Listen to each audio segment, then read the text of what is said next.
कर्नाटक विधानसभा चुनाव में प्रचंड जीत हासिल करने के बाद जहां कांग्रेस खेमे में खुशी की लहर है, तो वहीं कांग्रेस के अध्यक्ष मल्लिकार्जुन खड़गे मुश्किल में फंसते नजर आ रहे हैं। इसके पीछे का कारण है चुनावी रैलियों में बजरंग दल पर दिया वो बयान, जिसमें उन्होंने बजरंग दल को देश विरोधी दल बताया था। कांग्रेस अध्यक्ष मल्लिकार्जुन खड़गे बजरंग दल पर बयान देकर अब फंसते दिख रहे हैं। खड़गे को बजरंग दल के मानहानि मामले में समन जारी हुआ है। हिंदू सुरक्षा परिषद बजरंग दल हिंद के संस्थापक हितेश भारद्वाज ने संगरूर कोर्ट में मल्लिकार्जुन खड़गे के खिलाफ 100 करोड़ रुपए मानहानि की याचिका दायर की है। उनका आरोप है कि कांग्रेस अध्यक्ष खड़गे ने कर्नाटक विधानसभा चुनाव के दौरान बजरंग दल की तुलना देश विरोधी संगठनों से करते हुए मानहानि की है। केस पर सीनियर डिवीजन जज रमनदीप कौर ने मल्लिकार्जुन खड़गे को समन जारी करते हुए 10 जुलाई 2023 को संगरूर अदालत में तलब किया है।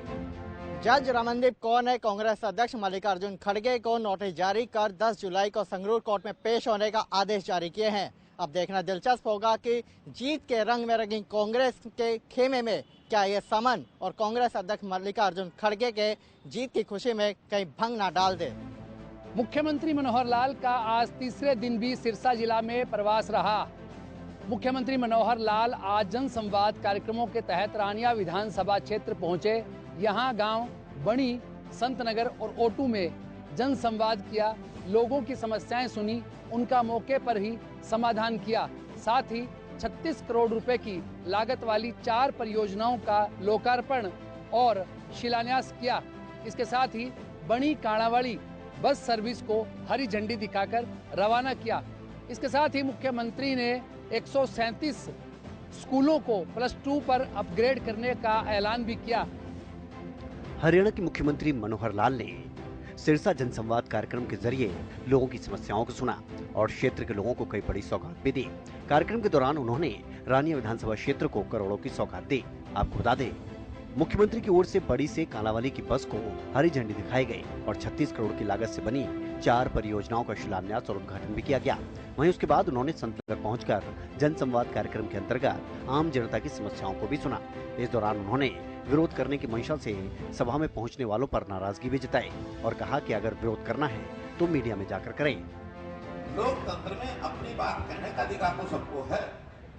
हाँ, अगर बिल्कुल विरोध करने के लिए विरोधी करना है तो फिर सभा में नहीं, वो मीडिया में जाके विरोध करे, हम जवाब दे देंगे। मीडिया सबके लिए खुला है, वो आम आदमी के लिए भी है, कांग्रेस के लिए भी है और पार्टियां उनके लिए भी है, और वो सवाल जवाब करते भी हैं उसमें। हम उनसे पूछते हैं, वो हमसे पूछते हैं, लेकिन भरी सभा को आके डिस्टर्ब करना, उसमें व्यवधान डालना, ये निंदनीय है ना। मुख्यमंत्री मनोहर लाल का 3 दिवसीय सिरसा प्रवास कई बड़ी सौगातें लेकर आया है। करीब 52 परियोजनाओं का मुख्यमंत्री ने शिलान्यास और उद्घाटन किया। 326 करोड़ रुपए वाली इन परियोजनाओं से सिरसा के लोगों को काफी फायदा मिलने वाला है। साथ साथ मुख्यमंत्री ने डवाली को पुलिस जिला बनाने का ऐलान भी इस जनसंवाद कार्यक्रमों की श्रृंखला के दौरान ही किया। मुख्यमंत्री मनोहर लाल ने उन सभी स्कूलों को अपग्रेड करने का ऐलान भी कर दिया है जिनमें पिछले वर्ष 9वीं और 10वीं में विद्यार्थियों की कुल संख्या 100 थी।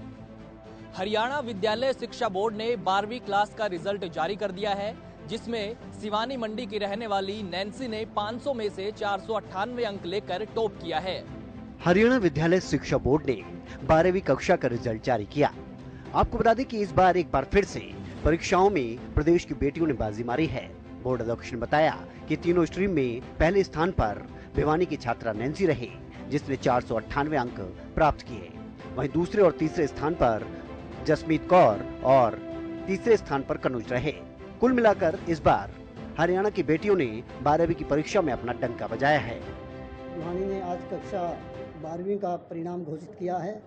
सबसे पहले मैं उन सभी विद्यार्थियों को बधाई देना चाहूँगा जिन्होंने इन परीक्षाओं में सफलता हासिल की है, और हम विद्यालय परिवार की ओर से उनके सुखद भविष्य की कामना करते हैं और वो आने वाले जीवन में भी इसी तरह ऊंचाइयों को छूते रहें। इसके साथ ही मैं उन बच्चों को भी प्रोत्साहित करना चाहूँगा जो बच्चे सफल नहीं हो पाए हैं, वो किसी तरह के अतो उत्साहित न हों और जो उनके एफर्ट में कमी रह गई है वो इस बार अच्छा परिश्रम करें और आगामी जो परीक्षाएं होगी उनमें सफलता प्राप्त करें। हरियाणा बोर्ड की 12वीं कक्षा में एक बार फिर से प्रदेश के अंदर बेटियों ने अपने नाम का डंका बजाया है। परिवहन मंत्री मूलचंद शर्मा ने बल्लभगढ़ के लोगों को बड़ी सौगात दी है। उन्होंने सेक्टर 62 वासियों को करीब 6.5 करोड़ की सौगात देते हुए सेक्टर और हाउसिंग बोर्ड में टूटी पड़ी सड़कों का नारियल फोड़कर शुभारंभ किया। परिवहन मंत्री मूलचंद शर्मा ने बल्लभगढ़ के सेक्टर 62 और हाउसिंग बोर्ड के लोगों को बड़ी सौगात दी। बता दें कि हरियाणा के कैबिनेट मंत्री मूलचंद शर्मा ने सेक्टर वासियों को करीब 6.5 करोड़ की सौगात देते हुए सेक्टर और हाउसिंग बोर्ड में टूटी पड़ी सड़कों का नारियल फोड़कर शुभारंभ किया। और इस मौके पर परिवहन मंत्री मूलचंद शर्मा ने मीडिया से बातचीत करते हुए कहा कि काफी लंबे समय से टूटी पड़ी सड़कों से लोग परेशान थे, जिनका विधिवत उद्घाटन किया है। जल्द ही सेक्टर की सभी सड़कें बनाई जाएंगी ताकि लोगों को इसका फायदा मिले। ये सबसे बड़ी सौगात 6.5 करोड़ की लागत से सेक्टर 62 की सड़कें बनेंगी और पूरे हाउसिंग बोर्ड जितना भी है सबको हम आरएमसी की रोड बनाएंगे पूरे हाउसिंग बोर्ड की। और जो सेक्टर की रोड है उनको सबको हम तारकोल की रोड बनाएंगे। और ये रोड सारे सेक्टर 62 के पूरी सड़कों का एस्टिमेट है और कुछ सड़कें हैं उनकी बाद बनाने का एस्टिमेट बनाएंगे और इसे सेक्टर के लोगों को लाभ होगा। मंत्री साहब, कहीं ना कहीं लोग परेशान थे क्योंकि सड़कें टूटी हुई थी, बरसात में पानी भर जाता था, तो अब कितनी राहत माने कि सड़कें बनने से कितना फायदा लोगों को? सड़क बनने से सब कुछ रोड से हाईवे से शहर का विकास तो और लोगों की जो पॉल्यूशन फ्री होता है उससे लोगों को लाभ मिलता है और गाड़ी में जो नुकसान हो उससे भी मुक्ति मिलती है। और सबसे ज्यादा रोड ठीक रहेंगे, लोग भी ठीक रहेंगे और लोगों का आवागमन ज्यादा होगा। बता दें कि इससे पहले भी मंत्री जी बल्लभगढ़ वासियों को कई सौगात दे चुके हैं। वहीं अब इन्होंने सौगात देने के बाद सेक्टर 62 को टूटी सड़कों से हो रही परेशानी से राहत मिलेगी। कैबिनेट मंत्री देवेंद्र बबली कोसली पहुंचे। इस दौरान उन्होंने कहा कि अब गांवों में भी शहर की तर्ज पर विकास कार्य करवाए जाएंगे। कैबिनेट मंत्री देवेंद्र बबली कोसली पहुंचे। इस दौरान देवेंद्र बबली ने कहा कि कोरोना काल और किसान आंदोलन के चलते विकास कार्यों की गति में रुकावट आ गई थी, लेकिन अब पंचायतों का गठन होने के बाद इसमें तेजी लाई जा रही है। इसी के चलते वो प्रदेश भर में सरपंचों के बीच पहुंच रहे हैं। देवेंद्र बबली ने कहा कि शहरों की तर्ज पर अब गाँव में भी विकास कार्य गुणवत्ता के आधार पर करवाए जाएंगे। देखिए, आज हमारे पूरे ब्लॉक के जितने हमारे सरपंच साहिबान थे, इन्होंने एक सम्मान समारोह में पंगा रखा था और गांव के अंदर जो डेवलपमेंट है वो हमें गुणवत्ता के साथ समयबद्ध तरीके से कैसे कर सकें, क्योंकि पिछले समय हमारी गठबंधन की सरकार बनने के बाद कोविड आया, आंदोलन आया, जो गांव में काम के एक विकास की गति थी कहीं न कहीं उसको हम प्रॉपर गति से वो काम नहीं करवा पा रहे थे। अब हमारी पंचायतें आई हैं, सरपंचों ने अपनी अपनी जिम्मेदारियां ली हैं, हर काम गुणवत्ता के साथ समयबद्ध तरीके से गति से हो और मूलभूत सुविधाएं जो हम शहरीकरण की बात करते हैं, जो 15 स्तरीय कार्यक्रम 9-10 सुविधाएं हम गांव तक ले जाना चाहते हैं। मैंने सरपंचों से आह्वान किया है, उनसे रिक्वेस्ट की है कि उनके आप फटाफट एस्टिमेट बनवा के और जो बजट आपका आया है पीआरआई का उसको भी खर्च करने का काम करें गुणवत्ता के साथ, और बाकी जो सरकार से जो बजट आपको चाहिए वो सरकार आपके खाते में डालने का काम करेगी, ताकि हमारे गाँव की जो आज तक की जो व्यवस्था है, जो शहरीकरण की हम बात करते हैं, हम शहरीकरण की तरफ हमारी सरकार का ये मैं कह सकता हूँ कि मजबूत कदम है। 5 साल के बाद 5 लाख की घोषणा के बाद भी सरपंच नाराज है, कैसे मानेंगे? देखिए, मेरे हिसाब से तो भाई साहब सब ब्लॉकों में सरपंच मुझसे प्रोग्राम मांग रहे हैं। आप भी देखेंगे यहाँ लगभग 100% सरपंच आए हुए हैं। पिछले गांव में था, वहाँ भी 40-45 सरपंच मेरे साथ थे। आज ये 5वें प्रोग्राम में पहुंचूंगा, तो मोस्टली मैं 3-4 कंस्टिट्यूंसी से होता आया हूँ और करीबन 4 या 5 ब्लॉकों के प्रोग्राम है, तो उन ब्लॉकों के 100% सरपंच मेरे साथ खड़े हैं, स्वागत कर रहे हैं, बढ़िया तरीके से वो अपने गाँव की डिमांड कर रहे हैं। तो जो सरपंच गाँव की डेवलपमेंट के लिए, विकास के लिए, वो 100% आज सरकार के साथ है, मैं कह सकता हूँ। एक तरफ जहां देवेंद्र बबली ग्रामीण क्षेत्र में शहर के तर्ज पर काम करवाने की बात कर रहे हैं, तो दूसरी तरफ अब देखना होगा कि आखिर जमीनी स्तर पर इसको लेकर क्या कदम उठाए जाते हैं। हांसी में बुजुर्ग की हत्या का मामला सामने आया है। मामले में परिजनों ने मकान में रहने वाले किराएदार पर हत्या के आरोप लगाए हैं। हत्या के बाद अभी तक पुलिस के हाथ खाली है। हांसी में काली देवी रोड अस्पताल के पास रहने वाले एक बुजुर्ग की देर रात हत्या कर दी गई। दरअसल परिजनों का आरोप है कि उनके मकान में रहने वाले किराएदार ने हत्या की है।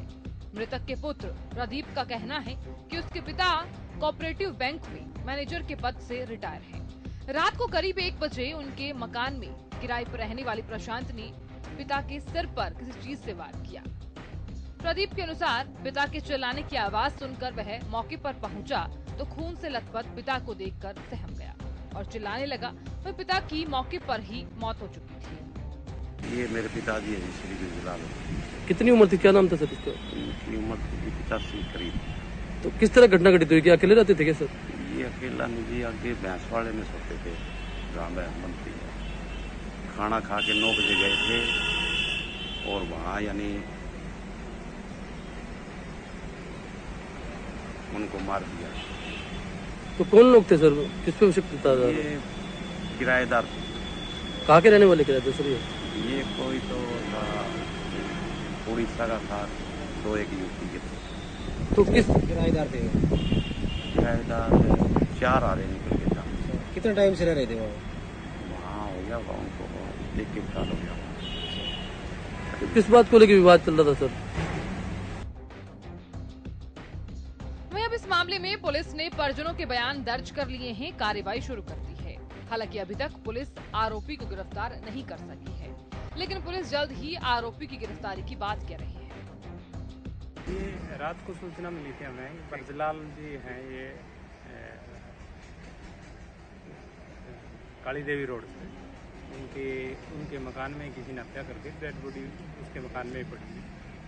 मौके पर पहुंचे और उसके जो लड़के हैं ना बयान अंकित कराए हैं कि उसी के मकान में रहने वाले किराएदार ने उसकी हत्या कर दी। FIR दर्ज कर दी है और इन्वेस्टिगेशन जाएगी, पोस्टमार्टम करवा के बॉडी उनके हैंड ओवर। हर तक का नाम ब्रजलाल था, उम्र 88 साल। सर क्या करते थे सर? ये बैंक से रिटायर्ड थे।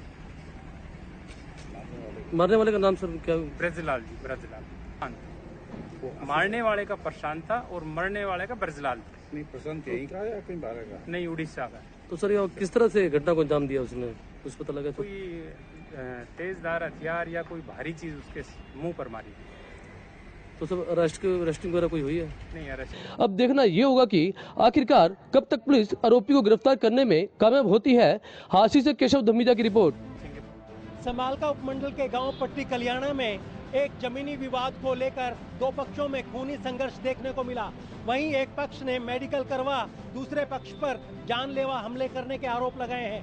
वहीं आपको यह भी जानकारी दे दें कि एक पक्ष ने बताया कि वो अपने पितरों को स्नान करने के लिए अपनी पुश्तैदी जमीन में गए हुए थे। वहीं दूसरे पक्ष ने डंडे, हथियारों और दरांती से उन पर जानलेवा हमला किया। पानीपत के पट्टी कल्याणा गांव में जमीनी विवाद के चलते खूनी संघर्ष देखने को मिला।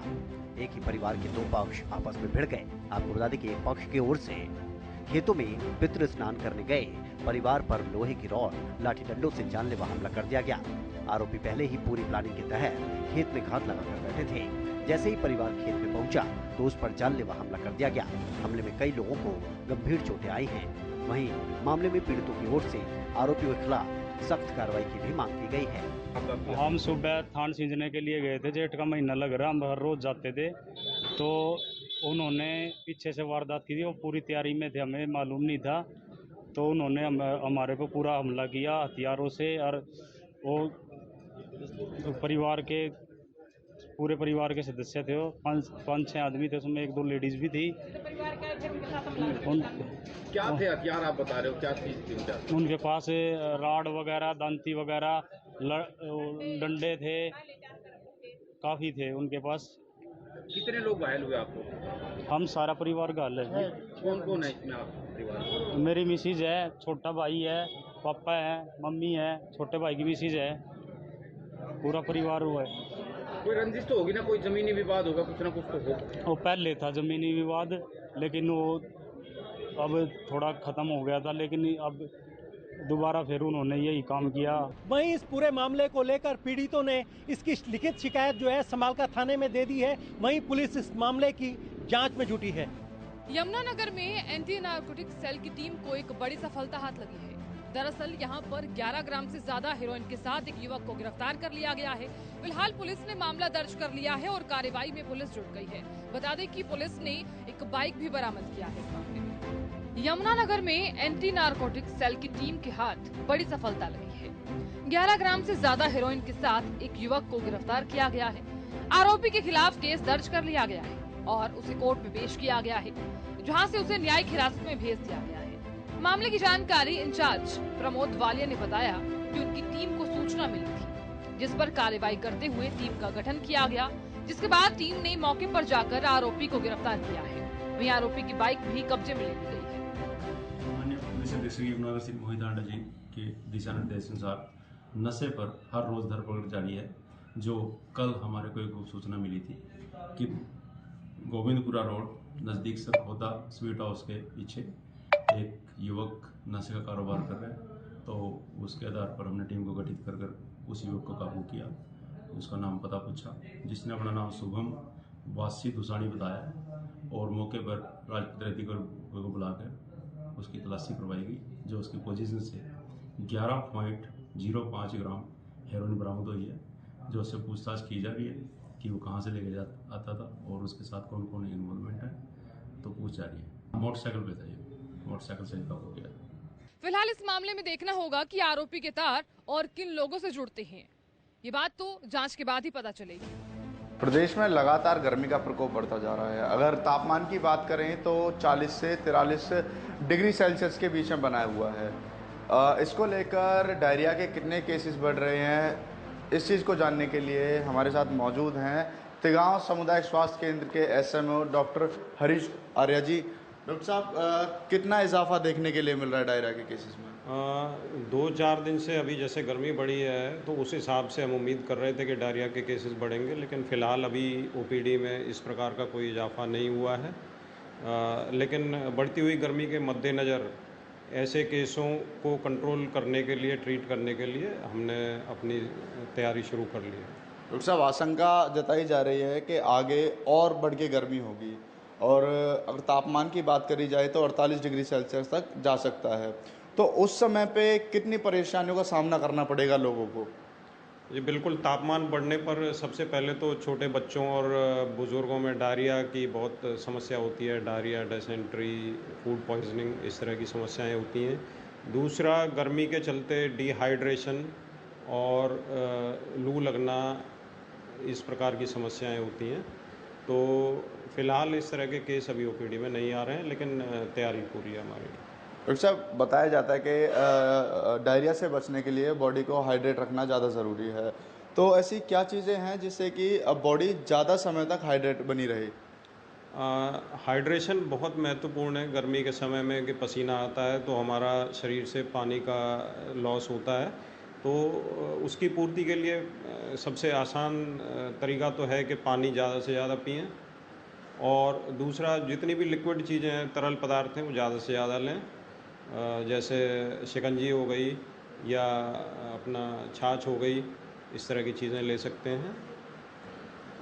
डॉक्टर साहब, जो तिगांव सामुदायिक स्वास्थ्य केंद्र है, इससे सैकड़ों गांव लगते हैं। जो सैकड़ों गांव के जो मरीज हैं यहाँ पे दिखाने के लिए आते हैं। ग्रामीण क्षेत्रों में अक्सर उस खाने को खा लिया जाता है जिसमें कि स्मेल नहीं होती है, तो जैसे रात का खाना है, अगर उसमें स्मेल नहीं है तो भी उसको सही मान के खा लिया जाता है। क्या ये सही है गर्मियों के समय में? देखिए, ये ऐसी प्रैक्टिस अब जैसे तापमान बढ़ रहा है तो ये छोड़ना पड़ेगा कि हम बासी खाना खाएं, क्योंकि 4-6 घंटे के अंदर ही बासी खाने में जो कीटाणु हैं बहुत तेज़ गति से बढ़ने लगते हैं, पनपने लगते हैं, तो 4-6 घंटे में खाना ख़राब हो जाता है। तो ऐसे मौसम में जो है बासी खाना नहीं खाना चाहिए। तो ये थे डॉक्टर हरीश आर्या जी हमारे साथ, जिन्होंने बताया कि अपनी बॉडी को कैसे ज़्यादा से ज़्यादा हाइड्रेट रखें। तिगांव से हरियाणा न्यूज़ के लिए रजत सिसोदिया।